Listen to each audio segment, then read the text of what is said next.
that captured the country's attention is gearing up for another chapter. Good evening. I'm Tramai in for Karibé Divine. And I'm Mike Gonzalez in for Mark Curtis tonight, who is on assignment. Tomorrow in a Valley courtroom, the next phase of the Jodi Arias case set to take place once again. Here are the facts to recap. Arias was convicted in 2008 for murder of her ex-boyfriend Travis Alexander. After deliberating Jodi Arias' fate for a period of over 4 days, the jury finally reached a guilty verdict. She was sentenced to life in prison. Team 12's Bram Resnick has covered this case over the years. And Bram, what can we expect tomorrow? Well, don't expect a surprise witness, a media circus, or prosecutors acting out. And you won't see Jodi Arias in court. She'll be back in prison. Tomorrow's appeals court hearing will be the opposite of what we saw during the sensational Arias murder trial. Here's what you need to know.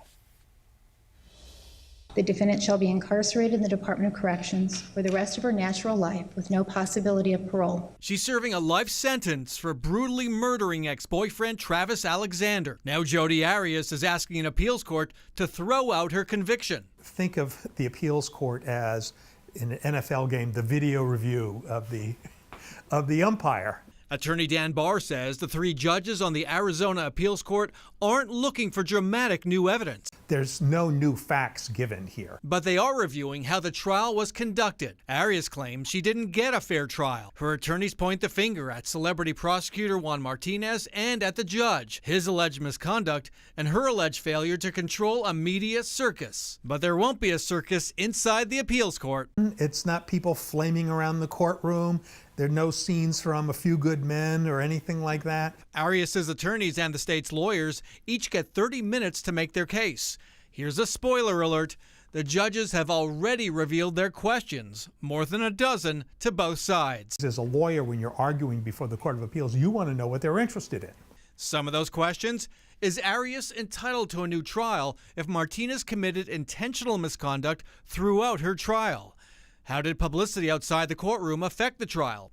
Is there a precedent for reversing Arias' conviction because of misconduct, even if there's no doubt she killed Alexander? But don't read too much into the judge's questions. People can read tea leaves all they want, but I just take them as questions. And one other thing that likely won't come up at tomorrow's hearing: the recent ethics complaints against Juan Martinez. They're based on alleged sexual misconduct during and after the Arias trial, but the complaints were filed earlier this year, long after Arias filed her appeal. Back over to you. Bram, thanks.